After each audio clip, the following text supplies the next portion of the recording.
Students, आज हम लोग स्टार्ट करेंगे। आपका केमिस्ट्री का अगला चैप्टर है, इसका नाम है कार्बन एंड इट्स कंपाउंड्स। तो आज आपको कार्बन के बारे में यानी इसके कंपाउंड्स के बारे में हम यहाँ पे डिस्कस करेंगे। ठीक है, तो आप लोग तैयार हैं? Carbon and its compound. देखिए, कार्बन जो है ये एक ऐसा एलिमेंट है पूरी पीरियोडिक टेबल में जिसका नेचर बहुत फ्रेंडली होता है। इसको हम लोग कहते हैं कि ये एक ऐसा एलिमेंट है जो ज़्यादातर एलिमेंट्स के साथ बॉन्डिंग बना लेता है। ज़्यादा एलिमेंट्स, जैसे हम बात कर लें हैलोजन की, तो हैलोजन की बात कर लें तो हैलोजन के साथ भी ये बॉन्डिंग करते हैं, हाइड्रोजन के साथ तो ये करते ही हैं।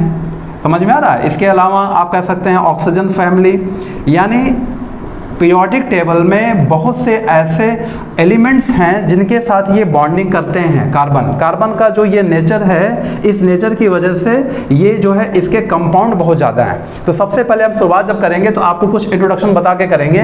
देखिए, कार्बन के पास इतने ज़्यादा कंपाउंड हैं कि इनका केमिस्ट्री, इनका एक अलग केमिस्ट्री की ब्रांच ही बनानी पड़ गई। वो ब्रांच जिसको हम लोग जिसमें हम लोग कार्बन के बारे में पढ़ते हैं या कार्बन के कंपाउंड के बारे में पढ़ते हैं, उसे हम लोग ऑर्गेनिक केमिस्ट्री कहते हैं। Organic chemistry. अब जरा आप सोचिए, अगर हम बात करें पीरियोडिक टेबल में 118 एलिमेंट्स से 120 एलिमेंट्स अब तो हो चुके हैं। अगर इतने एलिमेंट्स हैं तो इन सभी एलिमेंट्स में कार्बन को छोड़ करके जितने एलिमेंट हैं उन सभी के पास उतने कंपाउंड्स नहीं हैं जितना कार्बन के पास अकेले ही है।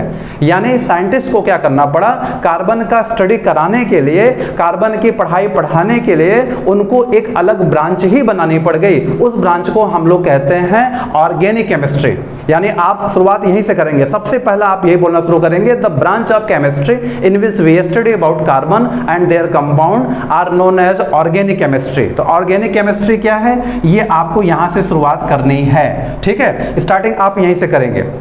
आपसे कोई पूछता है कार्बन, आपको कहना है कि सर कार्बन जो है, कार्बन का स्टडी करते हैं हम लोग ऑर्गेनिक केमिस्ट्री में। ये पूरा एक ऑर्गेनिक केमिस्ट्री का एक केमिस्ट्री की एक ब्रांच बनाई गई है। आप जानते हैं केमिस्ट्री में कई ब्रांच हैं, ये एक ऐसा ब्रांच है जिसमें केवल हम कार्बन और उसके कंपाउंड्स के बारे में पढ़ते हैं।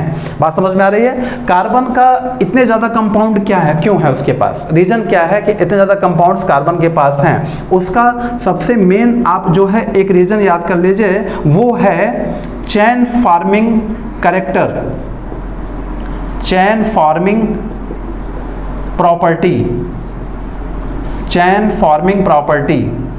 ये चैन फॉर्मिंग प्रॉपर्टी, यानी आपको इस बात समझना होगा कि चैन फॉर्मिंग प्रॉपर्टी ये कार्बन के अंदर होती है। कार्बन चैन बहुत जल्दी बनाता है, कार्बन जो है वो चैन बहुत जल्दी फॉर्म करता है, इस वजह से कार्बन के कंपाउंड बनते चले जाते हैं। कार्बन के पास जो कंपाउंड्स हैं उनकी संख्या बहुत ज़्यादा होने की वजह से उसका सबसे मुख्य रीज़न ये है।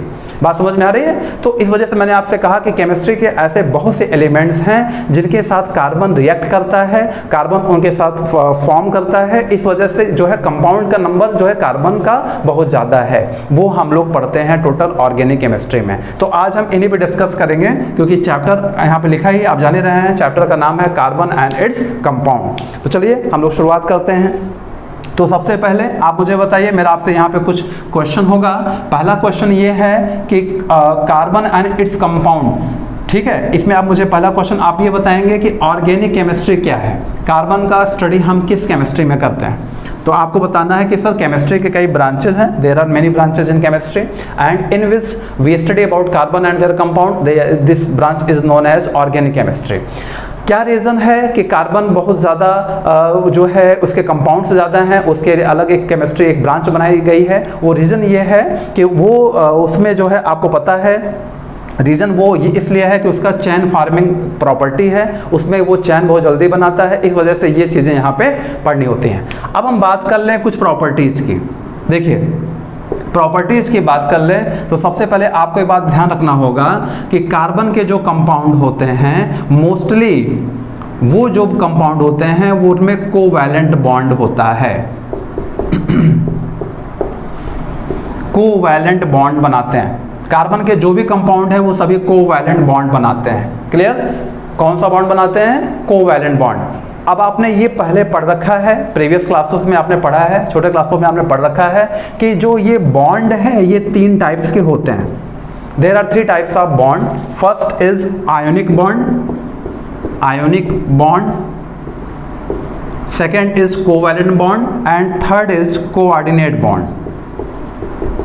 कोऑर्डिनेट बॉन्ड ये आपने ऑलरेडी पहले पढ़ रखा है कि there are 3 types of bond in chemistry. तो आपको कोवैलेंट बॉन्ड, आयोनिक बॉन्ड और कोऑर्डिनेट बॉन्ड के बारे में पहले से पता है। थोड़ा सा हम आपको यहाँ पे रिवाइज करेंगे ताकि आपको ये समझ में आ जाए। देखिए आयोनिक बॉन्ड तब बनता है, यहाँ शुरुआत करते हैं फर्स्ट से। आयोनिक बॉन्ड तब बनता है जब उसमें एलिमेंट आयन में कन्वर्ट हो जाता है। अब एलिमेंट आयन में कन्वर्ट कब होगा? जब वो इलेक्ट्रॉन को डोनेट करेगा या इलेक्ट्रॉन को गेन करेगा। तो आपको बस यहाँ पे इतना ही याद करना है कि इलेक्ट्रॉन को डोनेट करके या इलेक्ट्रॉन को गेन करके जो बॉन्ड बनता है उस बॉन्ड को हम लोग कहते हैं आयोनिक बॉन्ड। जैसे हम बात करें, आप एक बात सोचिए, जैसे मैं बात करता हूँ, एक एलिमेंट है ए, दूसरा एलिमेंट है B.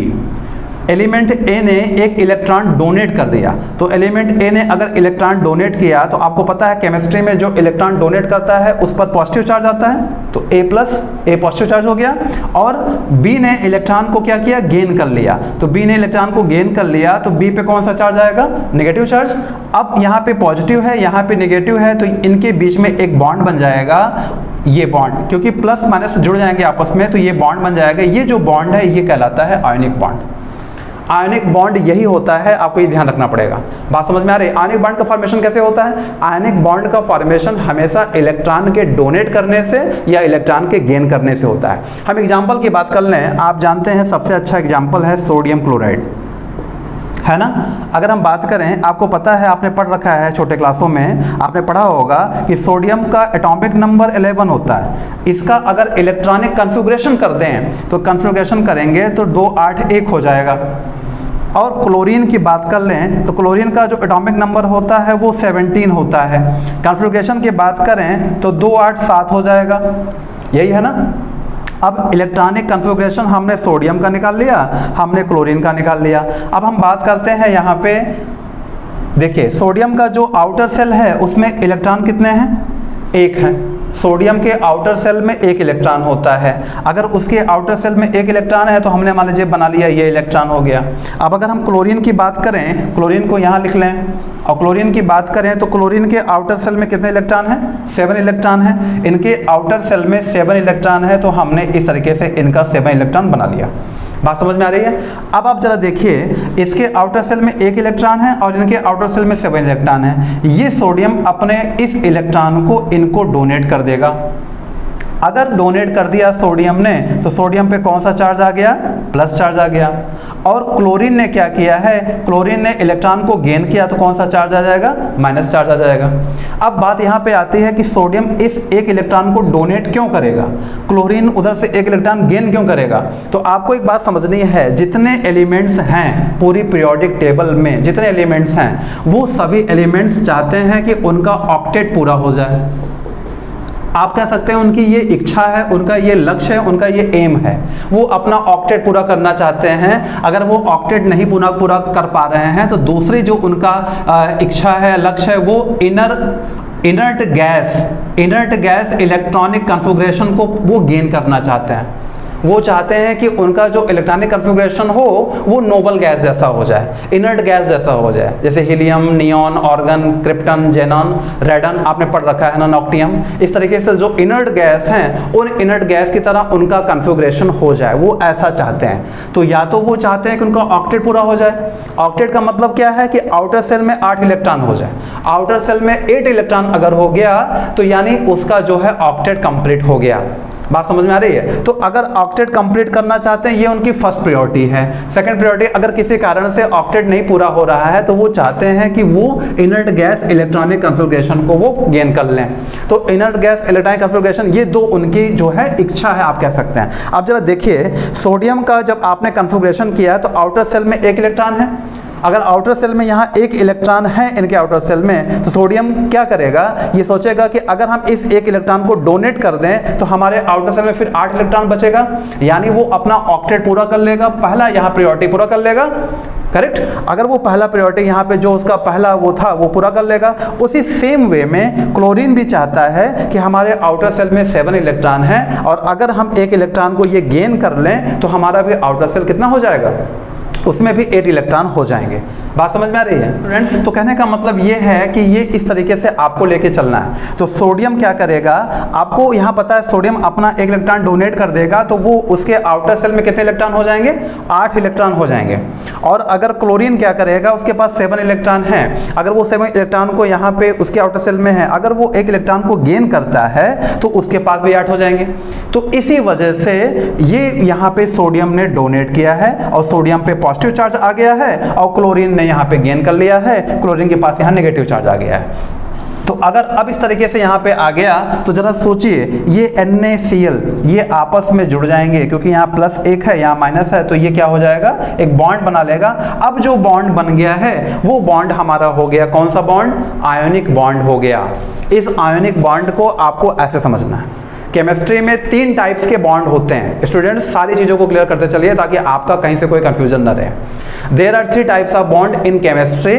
First is ionic bond, second is covalent bond और third is coordinate bond. Okay students, तो आयोनिक बॉन्ड हमने बता दिया। आयोनिक बॉन्ड तब बनता है जब इलेक्ट्रॉन, एक एलिमेंट इलेक्ट्रॉन को डोनेट करता है, एक एलिमेंट इलेक्ट्रॉन को त्यागता है और दूसरा एलिमेंट इलेक्ट्रॉन को ग्रहण करता है, यानी वो गेन करता है। इलेक्ट्रॉन जो डोनेट करेगा उस पर पॉजिटिव चार्ज आएगा और जो इलेक्ट्रॉन को गेन करेगा उस पर नेगेटिव चार्ज आएगा। क्लियर? और आपको ये पता है कि पॉजिटिव और नेगेटिव जब जुड़ जाएंगे उनके बीच में जो बॉन्ड बनेगा, उस बॉन्ड के वजह से यहाँ पे जो बॉन्ड फॉर्मेशन हो रहा है वो आयोनिक बॉन्ड कहलाएगा। आप कह सकते हैं this type of valency is also known as ionic valency. इसको हम लोग आयोनिक वैलेंसी भी कहते हैं। अच्छा, एक बात और, आयोनिक बॉन्ड को इलेक्ट्रोवैलेंट बॉन्ड भी कहा जाता है। इलेक्ट्रोवैलेंट बॉन्ड भी कहा जाता है, इलेक्ट्रोवैलेंट बॉन्ड भी कहा जाता है ये। क्लियर? तो आप कंफ्यूज मत होइएगा, आयनिक बॉन्ड और इलेक्ट्रोवैलेंट बॉन्ड इस तरीके से आप कह सकते हैं। इसको हिंदी में कहते हैं आयनिक बंध या वैद्युत संयोजक बंध भी कह सकते हैं। वैद्युत संयोजक बंध भी कहेंगे तो कोई दिक्कत नहीं है। तो अब यहाँ पे देखिए आपको समझ में आ गया कि 3 टाइप्स के बॉन्ड होते हैं। तो हमने आपको आयनिक बता दिया। आयनिक कैसे बनता है, इलेक्ट्रॉन के डोनेट और गेन से बनता है। अब हम बात कर लें दूसरा, क्योंकि आपको पता है हम पढ़ा रहे हैं कार्बन एंड इट्स कंपाउंड पढ़ाना है, तो इसकी चर्चा तो करनी ही करनी है। कोवैलेंट बॉन्ड कब बनता है? कोवैलेंट बॉन्ड तब बनेगा जब इलेक्ट्रॉनों की शेयरिंग होती है, बाई शेयरिंग ऑफ इलेक्ट्रॉन। इलेक्ट्रॉनों का साझा होता है, इलेक्ट्रॉनों की शेयरिंग होती है। बाई शेयरिंग ऑफ इलेक्ट्रॉन जो बॉन्ड का फॉर्मेशन होता है वो बॉन्ड होता है कोवैलेंट बॉन्ड। कैसे? इलेक्ट्रॉन को डोनेट नहीं करेगा, यहाँ पे ध्यान रखना है। इलेक्ट्रॉन को डोनेट करना, इलेक्ट्रॉन को गेन करना, ये केवल आयनिक बॉन्ड में होता है या इलेक्ट्रोवैलेंट बॉन्ड में होता है, ठीक है। लेकिन इलेक्ट्रॉन का जो शेयरिंग होता है, the equal sharing of electron, वो हमारा कोवैलेंट बॉन्ड में जाता है। एक बात ध्यान रखिएगा, हमेशा शेयरिंग इक्वल इलेक्ट्रॉन की होगी। इक्वल का मतलब होता है कि हम एग्जाम्पल तौर पर बात कर लें कि जैसे ए एक एलिमेंट है, बी एक दूसरा एलिमेंट है, इनके बीच इलेक्ट्रॉनों का शेयरिंग हुआ, 2 इलेक्ट्रॉन का शेयरिंग ये करते हैं, 2 इलेक्ट्रॉन का शेयरिंग ये करते हैं, तो यहाँ पे डबल बॉन्ड का फॉर्मेशन हो जाएगा। एक इलेक्ट्रॉन का शेयरिंग हुआ है तो एक इलेक्ट्रॉन का शेयरिंग हुआ है तो उनके बीच में सिंगल बॉन्ड का फॉर्मेशन हो जाएगा। 3 इलेक्ट्रॉन का शेयरिंग हुआ है दोनों के बीच में, 3 ये शेयर करते हैं, 3 ये शेयर करते हैं, तो उनके बीच में ट्रिपल बॉन्ड का फॉर्मेशन हो जाएगा। इस तरीके से उनके बीच में फॉर्मेशन होता जाएगा। बात समझ में आ रही है? इसी तरीके से यहाँ पे भी आप याद करेंगे, कभी कभी ऐसा भी होता है कि इलेक्ट्रॉन, अगर एलिमेंट पे 2 पॉजिटिव चार्ज हैं, 2 पॉजिटिव चार्ज है तो वहाँ पे फिर डबल बॉन्ड, 2 पॉजिटिव चार्ज और 2 नेगेटिव चार्ज के बीच जो बॉन्ड बनेगा फिर डबल बॉन्ड बनेगा। समझ में आ रहा है? 3 पॉजिटिव और 3 नेगेटिव है तो वहाँ ट्रिपल बॉन्ड बन जाएगा। बात समझ में आ रही है? तो इस तरीके से आपको ये ध्यान रखना पड़ेगा। जैसे हम आपको एग्जांपल बात करें, अभी मैं आपको कोवैलेंट पढ़ा रहा हूँ, लेकिन आप एक बार यहाँ जरा और देख लीजिए आयनिक में अगर हम एक एग्जांपल और बता दें आपको, जैसे आप जान रहे हैं मैग्नीशियम ऑक्साइड। अगर हम मैग्नीशियम ऑक्साइड की बात कर लें, मैग्नीशियम ऑक्साइड की बात कर लें तो मैग्नीशियम ऑक्साइड का फार्मूला क्या होता है? मैग्नीशियम ऑक्साइड का फार्मूला बताइए। हाँ, मैग्नीशियम ऑक्साइड का फार्मूला होता है MgO। ये अब आप बताइए मैग्नीशियम का एटॉमिक नंबर कितना है? 12 और ऑक्सीजन का 8। ये एटॉमिक नंबर हो गया। अब मैग्नीशियम का कॉन्फ़िगरेशन करेंगे तो 2 8 2। ऑक्सीजन का करेंगे तो 2 और 6 यही होगा।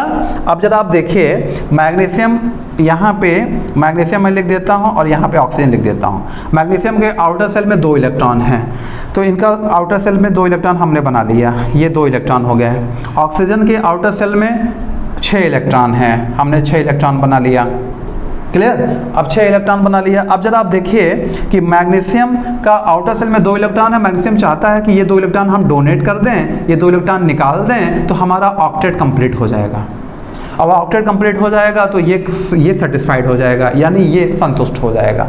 यही सेम चीज़ ऑक्सीजन चाहता है कि हमारे पास आउटर सेल में 6 इलेक्ट्रॉन हैं। अब 6 इलेक्ट्रॉन है तो 2 इलेक्ट्रॉन अगर हम गेन कर लेते हैं तो हमारे पास जो है 8 इलेक्ट्रॉन हो जाएगा।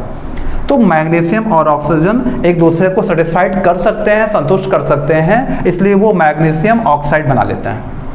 मैग्नीशियम ने अपना इलेक्ट्रॉन 2 इलेक्ट्रॉन इनको दे दिया, इनको डोनेट कर दिया। आपको मैंने बताया है कि एलिमेंट का केवल 2 उसका इच्छा है, आप कह सकते हैं 2 उसकी चाहत है, 2 उसकी इच्छा है। क्या इच्छा है? या तो वो ऑक्टेट बनना पूरा करना चाहता है अपने आउटर सेल में, या तो वो इनर्ट गैस इलेक्ट्रॉनिक कन्फिग्रेशन को गेन करना चाहता है। बस इतनी ही 2 इच्छा है। अगर हम बात कर लें तो इसमें ये दोनों ऑक्टेट पूरा कर लेंगे, ये अपना 2 इलेक्ट्रॉन इनको दे देगा। अब दे देगा, अब आप बताइए 2 इलेक्ट्रॉन दिया तो कितने प्लस चार्ज आएंगे? 2 पॉजिटिव चार्ज आ जाएगा, क्योंकि 2 इलेक्ट्रॉन डोनेट किया है। और ऑक्सीजन के पास कितने नेगेटिव चार्ज होंगे? 2 नेगेटिव चार्ज आ जाएंगे, क्योंकि 2 इलेक्ट्रॉन गेन किया है। अब 2 पॉजिटिव और 2 नेगेटिव मिल जाएंगे तो कितने बॉन्ड बन जाएगा?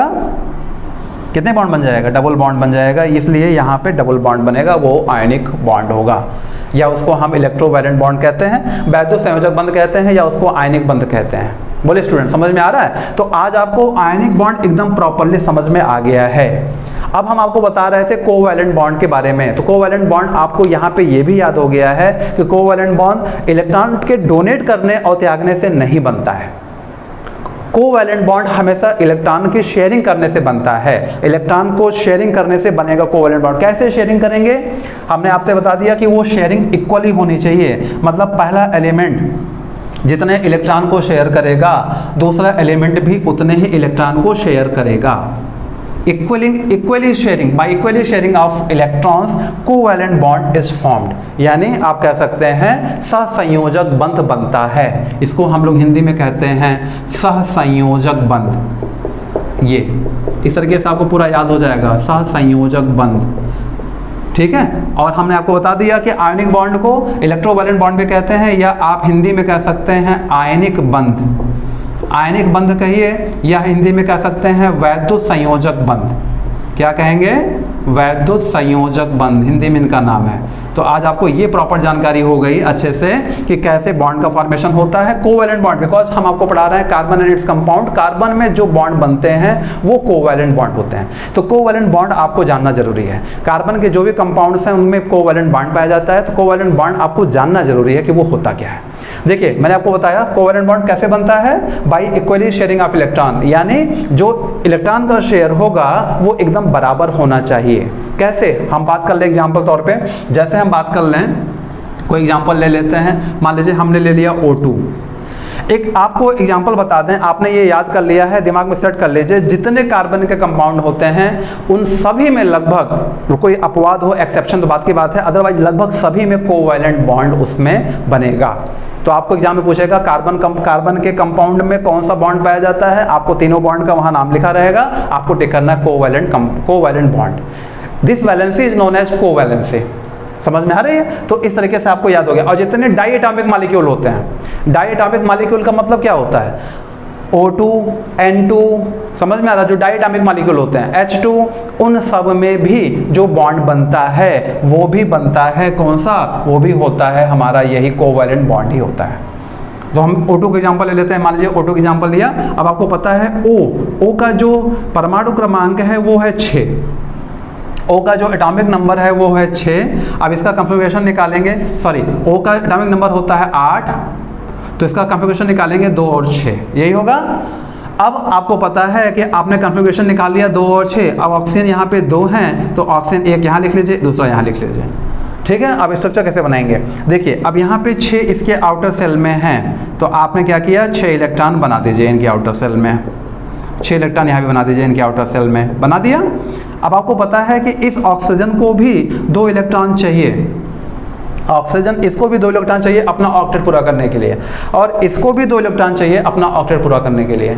दोनों को 2-2 इलेक्ट्रॉन चाहिए अपना ऑक्टेट कंप्लीट करने के लिए। और ये जो ऑक्सीजन है ये क्या करेगा कि इस ऑक्सीजन से बात करेगा। अच्छा, इसको डोनेट नहीं कर सकता, अगर 2 इलेक्ट्रॉन डोनेट कर दिया तो इसका तो पूरा हो जाएगा, लेकिन इनके पास भी 4 बचेंगे। और अगर डोनेट और गेन की बात आ गई तो वहाँ पे ये आ जाएगा फटाक से, यानी आयनिक कंपाउंड आ जाएगा, आयनिक बॉन्ड आ जाएगा, आयनिक वैलेंसी आ जाएगी। आप उसका हिंदी में भी नाम जानते हैं, वो आपको पता है, आयनिक या वैद्युत संयोजक। अब बात आती है कि यहाँ पे ये ऑक्सीजन यहाँ पे शेयरिंग करेगा, इनसे बात करेगा कि भाई काम करो 2 इलेक्ट्रॉन हम शेयरिंग कर लेते हैं आपका, तो हमारा ऑक्टेट कंप्लीट हो गया। लेकिन अब शेयरिंग का रूल क्या है कि अगर 2 इलेक्ट्रॉन हमने शेयरिंग करने दिया है तो 2 इलेक्ट्रॉन आप भी हमें शेयरिंग करने देंगे। जहाँ इक्वल शेयरिंग की बात आएगी वहाँ पे आपका कोवैलेंट आ जाएगा word, equal sharing of electron. तो यहाँ पे 2 इलेक्ट्रॉन ये भी शेयरिंग करते हैं 2 इलेक्ट्रॉन, तो ये शेयरिंग जो इलेक्ट्रॉन हो रहा है वो 2-2 हो रहा है, तो इनके बीच में जो बॉन्ड बनेगा वो डबल बॉन्ड बनेगा। ये बॉन्ड बना लेंगे, ये बॉन्ड बना लेंगे, यानी ये डबल बॉन्ड बनेगा। समझ में आया? By equally sharing of electron covalent bond is produce, यानी कोवैलेंट बॉन्ड प्रोड्यूस होता है। क्लियर हो गया? सहसंयोजक बंध बनता है और इस वैलेंसी को हम लोग सहसंयोजकता कहते हैं। क्लियर हो गया? तो आपको यहाँ ही समझ में आ गया। अब हमने ये तो पहला एग्जाम्पल लिया था, this is first example. Second example क्या है इसको देखिए, हम आपको सेकेंड एग्जाम्पल समझाते हैं। मान लीजिए एक और लेते हैं, नाइट्रोजन की बात करते हैं। ये भी डायटोमिक मॉलिक्यूल है, देखना है ना, डायटोमिक मॉलिक्यूल है। यहाँ पे हम नाइट्रोजन की बात कर लेते हैं। अब अगर नाइट्रोजन की बात कर लेते हैं तो आपको पता है, आप जानते हैं कि नाइट्रोजन का एटॉमिक नंबर 7 होता है। कॉन्फ़िगरेशन निकालेंगे 2 और 5 हो जाएगा। अब इसका कॉन्फ़िगरेशन 2 और 5 हो गया तो हम लोग जो है देखते हैं यहाँ पे नाइट्रोजन, यहाँ पे एक दूसरा नाइट्रोजन, यहाँ 2 नाइट्रोजन है इस फार्मूला में। इनके आउटर सेल में 5 इलेक्ट्रॉन हैं तो हम लोग 2 यहाँ बना लेते हैं और 3 यहाँ बना लेते हैं। इनके आउटर सेल में भी 5 इलेक्ट्रॉन हैं, 2 यहाँ बना लेते हैं और 3 यहाँ बना। जिनको शेयरिंग कराना है वो ऐसा बनाइए कि आपको वो शेयरिंग करने में दिक्कत ना हो। अब ये नाइट्रोजन ने 3 इनसे बात किया कि भाई 3 हम शेयरिंग कर ले रहे हैं, हमारा ऑक्टेट कंप्लीट हो जाएगा। इस नाइट्रोजन ने भी बात किया कि भाई 3 हम भी शेयरिंग कर ले रहे हैं आपसे, तो हमारा भी ऑक्टेट पूरा हो जाएगा, यानी हमारा अष्टक पूरा हो जाएगा, हमारा ऑक्टेट कंप्लीट हो जाएगा। अब हमारा ऑक्टेट कंप्लीट हो जाएगा तो जरा सोचिए यहाँ पे क्या बन जाएगा, नाइट्रोजन ट्रिपल बॉन्ड हो जाएगा। ये देखिए ट्रिपल बॉन्ड बन गया ना, क्योंकि 3 इलेक्ट्रॉन के बराबर शेयरिंग हुई है। अब 3 की शेयरिंग हो रही थी तो ट्रिपल बॉन्ड बन गया। जितने इलेक्ट्रॉन की शेयरिंग होगी उतना ही बॉन्ड बनता चला जाएगा। ये आपको ध्यान रखना है। ये किसकी बात हो गई? ये हमारा जो है कोवैलेंट की बात हो गई। अब आपको पता है हमने ये एग्जाम्पल लिया, और तीसरा एग्जाम्पल जो लिया है वो हाइड्रोजन का लिया। थर्ड एग्जाम्पल हम हाइड्रोजन का ले लेते हैं, ठीक है। अब जरा देखिए हाइड्रोजन के पास एटॉमिक नंबर 1 होता है। ये मैं एग्जाम्पल इसलिए ले रहा हूँ क्योंकि आपको मैंने बताया कि एलिमेंट्स जो होते हैं उनकी 2 इच्छा होती है। एलिमेंट्स की 2 इच्छा है। पहली इच्छा क्या है? पहली इच्छा ये है कि वो अपना ऑक्टेट पूरा करे। अगर वो ऑक्टेट नहीं पूरा कर पाता है तो अपना इनर्ट गैस इलेक्ट्रॉनिक कन्फिगरेशन को पूरा करना चाहता है, यही ना दूसरी इच्छा। तो मैं दूसरी इच्छा जो है उस पर आधारित ये प्रश्न रहेगा, यहाँ पे ये क्वेश्चन आ जाएगा। कैसे?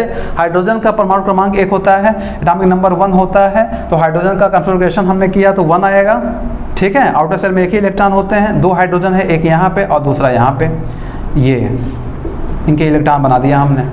अब जाहिर सी बात है कि हाइड्रोजन क्या करेगा, ऑक्टेट तो पूरा कर नहीं सकता तो इनसे शेयरिंग कर लेगा। शेयरिंग कर लिया तो ये 2 इलेक्ट्रॉन हो गया। अब आउटर सेल में 2 इलेक्ट्रॉन होगा तो वो हीलियम में कन्वर्ट हो गया ना, inert gas electronic configuration. Inert gas जितने भी आप जान रहे हैं, helium, neon, argon, krypton, xenon, radon और अनोनॉक्टियम। इस तरीके से 7 इनर्ट गैसेस हमें हैं। 6 का प्रॉपर नाम आप रटिए, 6 से हमेशा क्वेश्चन पूछे जाते हैं। तो यहाँ पे इस तरीके से आपने देख लिया कि यहाँ पे ये हाइड्रोजन क्या करता है, इससे शेयरिंग कर लेता है। तो जब शेयरिंग 1 इलेक्ट्रॉन की करता है तो यहाँ पे क्या हो जाएगा, इस तरीके से बन जाएगा एक बॉन्ड, एक की शेयरिंग विद एक बॉन्ड। जो एक बॉन्ड बन रहा है वो एक बॉन्ड कौन सा है? Covalent bond. ये हाइड्रोजन हीलियम में कन्वर्ट हो गया, ये भी तो शेयरिंग करेगा और ये भी शेयरिंग करेगा, तो 1 इलेक्ट्रॉन ये भी शेयरिंग कर रहा है तो ये इसका भी 2 पूरा हो गया। तो बराबर की इक्वल शेयरिंग होती है, तो यहाँ पे इस तरह की सिंगल बॉन्ड बन जाएगा। समझ में आया स्टूडेंट्स? क्लियर? तो आपको ही समझ में आ गया कोवैलेंट बॉन्ड कैसे प्रोड्यूस होता है। अब बात हम कर रहे थे कार्बन एंड इट्स कंपाउंड की बात कर रहे थे। तो कार्बन एंड इट्स कंपाउंड में आपको समझ में आ गया कि ये कोवैलेंट बॉन्ड कैसे बनता है।